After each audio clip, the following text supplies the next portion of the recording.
Hello guys, welcome to my channel আয়াস 19 blog. তো আয়াসের বার্থডের ব্লগটা একটু দেরিতে দেওয়া হয়ে গেল। আর এমনিও আমার গলা শুনে বুঝতে পারছি আমার গলার অবস্থা বেশি একটা ভালো না। তো আয়াসকে যে ড্রেসটা কেনা হয়েছিল সেটা এখন আমি পরাচ্ছি, আর ওকে শুয়ের ড্রেসটাও বেঁধে দিচ্ছিলাম। কিন্তু এই ড্রেসটা পুরো বেশিক্ষণ ছিল না, কারণ জন্মদিনের আগের দিন থেকে ওর প্রচণ্ড জ্বর ছিল। তো সেই দিন ঘুম থেকে ওঠার পরে আরও বেশি জ্বর, মানে গাটা আরও বেশি পুড়ে যাচ্ছিলো জ্বরের তাপে। তো ওই ড্রেসটা পরে ওর আরও গরম লাগছিলো। তো শেষ পর্যন্ত কেক কাটতে বাধ্য হয়েছে। উপরের ব্লেজারটা ওকে খুলে দেওয়া হয়েছে।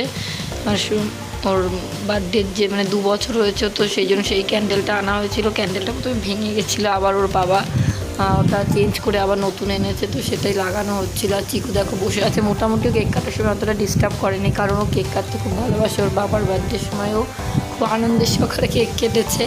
তো এই দেখো আমাদের চিকু মহারাজ বসে আসে আর বারবার উঠে যাওয়ার চেষ্টা করছিল, আর আমি জোর করে বসিয়ে দিচ্ছিলাম যে না, আর একটু বসো, হয়ে দেবো, কেকটা কাটা হবে। বাবাও চলে এসছে। তো এবার চিকুকে ওর বার্থডে ক্যাপটা পরিয়ে দেবো। আর ক্যান্ডেলটা সত্যি খুব ডিস্টার্ব করছিল। উপরের পোলতেটা যেটা জ্বালানো হবে, তো সেটা খুলে গেছিলো, তো সেটা আবার জয়েনও করা হয়েছিল। মোটামুটি এই নিয়ে এই জিনিসটা চলছিল। এবার আমি আবার ওটা ঠিক করে দিলাম, ওটা জ্বালিয়ে দিলাম। 2-3 বার নিভেও গেছিলো, আবার জ্বালানো হয়েছে ওটাকে। আর চিকু দেখছে মাম্মাম কোথায় যাচ্ছে, মানে আরও এমনি বেশিরভাগ সময় আমার সাথে থাকে, তো আর জ্বরের মধ্যে আরও ও মানে মাকে বেশি খুঁজছিল। আমি কোথাও গেলে কান্না শুরু করে দিচ্ছিল। তো এই দেখো আমাদের কেক কাটার জন্য আমাদের চিকু মহারাজের রেডি, কতক্ষণে কেক কাটবে। সেই জন্য বললাম দাঁড়া, পাপা আসুক, একটু বাবার জন্য ওয়েট কর, তারপরে কেক কাটিস। তোর বাবাও চলে এসছে। তো এইবার দেখো চিকু কেক কাটবে। চিকু বাবু কতটা এক্সাইটেড তার বার্থডেতে কেক কাটার জন্য। 1 বছরের জন্মদিনের সময় তো কেক কী জিনিস এতটাও বোঝেইনি কোনো কিছু। কিন্তু দেখো আবার ক্যান্ডেলটা নিভে গেছিলো, তো আমাদের একটা ভাইয়া এসে সে আবার জ্বালিয়ে দিল ক্যান্ডেলটা। মানে ক্যান্ডেলটা খুব বিরক্ত করছিল। কী বলবো, আমার গলার আওয়াজটা এরকম হয়ে গেছে, মানে আমার গলা থেকে স্বর বেরোচ্ছে না। চিকুবাবু আগ্রহের সহিত দেখছে যে তার ক্যান্ডেলটা জ্বালানো হয়ে গেছে। তো এবার তার পাপা আর আমি ধরে তার কেকটা কাটলাম। আমাদের আবার নিয়ম আছে যে ডাইরেক্ট যে ও কেকটা কাটতে পারবে না, তো আগে ওর বাবা একটু কেটে দিয়েছে। তো এরকম অনেক সময় থাকে যে কেক কাটার নিয়ম টিয়ম থাকে না, তো সেই জন্যই এটা করা। তো এবার দেখো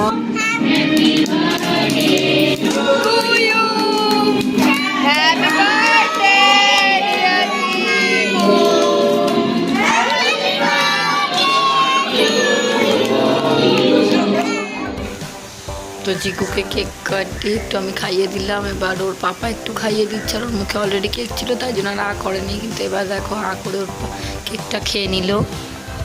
ও কেক খেতে খুব ভালোবাসে, ওর কেক খুব ভালো লাগে। পাপার জন্মদিনে ও কেকটা খুব ভালোভাবে খেয়েছিল। ক্যাপটা আবার ওর পাপা পরিয়ে দিল। এবার একটু ছেলেকে ক্রিম মাখিয়ে দিচ্ছে, কিন্তু ছেলে তো বিরক্ত লাগছে, কারণ ছেলের এমনি জ্বর, তো ছেলের ভালো লাগছে না। তার মধ্যে এত কিছু ওর একটু কীরকম অডি ফিল হচ্ছে।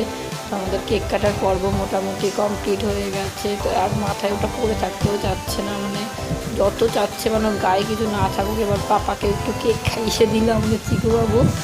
তো মাম্মামকে আগেই খাইয়ে দিয়েছিল, সেটা আর অতটা ভিডিওতে দেখানো হয়নি। বাচ্চাদের ভিডিও করতে দেওয়া হয়েছিল, তো বুঝতেই পারছো।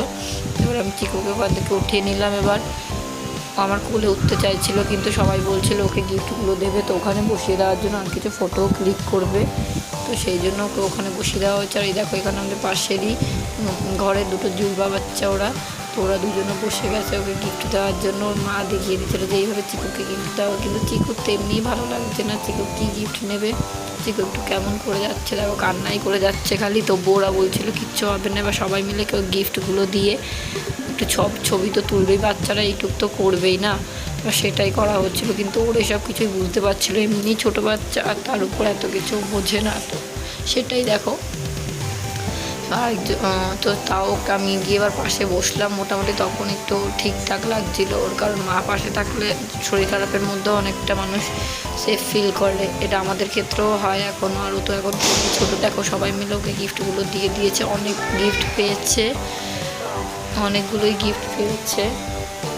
তো এর মধ্যে আমার ছেলে ঘুমাচ্ছিল, ভয়ে যাওয়ার সময় ঘুম থেকে উঠে গেছে, পাশের থেকে ওর আওয়াজ পেতে পারো। আর এই দেখো এখানে কি কি খাবার দেওয়া হবে সেগুলো ডিস্ট্রিবিউট করা হচ্ছে। প্রথমে কিছু স্ন্যাক্স ছিল, তারপর পুরি আর চানা বানিয়েছিলাম, আর পায়েস মানে ক্ষীর বানিয়েছিলাম, তো সেটা পরে দেওয়া হয়েছে।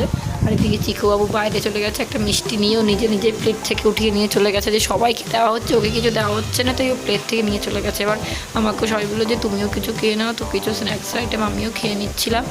আর চিকুকে ওখানে বলছিল যে তুমি কি এই লাড্ডুটা খাবে, চিকুর মুখে অলরেডি একটা মিষ্টি ছিল, তাই ও আর কি লাড্ডু খাবে, তাই ও আর কোনো লাড্ডু খায়নি। তো এইবার দেখো চিকুর সবচেয়ে মজার যেটা জিনিস হচ্ছে, তো সেটা হচ্ছে ও আর এখানে দেখো আমাদের আরেকজন আমাদের আমার রুমের সামনের রুমেই তো হচ্ছে কোল্ড ড্রিঙ্কস খাচ্ছিল, তো সেটাই ভিডিওতে দেখাচ্ছিল। আর দেখো পাশে আমার ছেলে ঘুম থেকে উঠে কান্নাকাটি শুরু করে দিয়েছে, আর এখানে এবার দেখবে ও এখান থেকে জল ভরতে দেখবে দাদাকে, তো এবার ও সেটা করবে, ওখান থেকে জল ভরে একটু খাবে আর নিয়ে গিয়ে বাইরে ফেলাবে। ওর মানে এই জিনিসটা করতে খুব মজা লাগে।